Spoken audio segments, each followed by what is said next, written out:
ഏട്ടാ ഒരു 500 രൂപ തരാവാ. 500 രൂപയാ? ഇപ്പൊ എന്തിനാ 500 രൂപ? അത് പിന്നെ അനിയത്തിയുടെ കൊച്ചിന് എന്തെങ്കിലും വാങ്ങിച്ചു കൊടുക്കാൻ. 500 രൂപ കുറഞ്ഞൊന്നും മേടിക്കാൻ പറ്റത്തില്ലേ? 100 രൂപ ഒന്നും കിട്ടത്തില്ലേ? 100 രൂപക്കൊക്കെ എന്ത് കിട്ടാനേട്ടാ? അതല്ലേ 2 മാസം മുന്നേ ഒരു 500 രൂപ നീ മേടിച്ചായിരുന്നല്ലേ? അതെന്ത് തീർത്താ? അതിനെ കണക്കൊന്നും നീ പറഞ്ഞില്ലല്ലോ. അല്ലേട്ടാ, അത് ഏട്ടൻ തന്നെ എന്റെ അടുത്ത് ഒരു പ്രാവശ്യം 200 മേടിച്ച് പിന്നെ എന്തോ കാര്യത്തിനൊക്കെ അതൊക്കെ എഴുതി വെച്ചിട്ടുണ്ടോ? നീ എഴുതി വെച്ചിട്ടുണ്ടോ? എഴുതി വെക്കണം. വളരെ കഷ്ടപ്പെട്ടുണ്ടാക്കണ കാശാണ് 500 രൂപ. അങ്ങോട്ട് ചോദിച്ചൊക്കെ 500 രൂപ വെച്ച് 2 മാസം മുന്നേ 500 കൊടുത്തതാണ്. അതിനൊരു കണക്കുമില്ല നോക്ക്.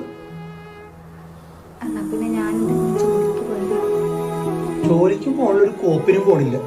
നീ ജോലിക്ക് ഇവിടുത്തെ കാര്യം നോക്കൂടി. അമ്മ ഒറ്റക്കല്ല ചെയ്തോട്ടെ എന്നാ നടക്കില്ല കേട്ടാ. ചുമ്മാതെ അല്ല നിന്നെ കെട്ടിക്കൊണ്ടു വന്നിരിക്കണത്. ഇവിടുത്തെ പണി മൊത്തം ചെയ്യാൻ കെട്ടിക്കൊണ്ടു വന്നിരിക്കണത്. അവിടെ വേറെ പണിക്ക് പോയിക്കോട്ടെ എന്നാ.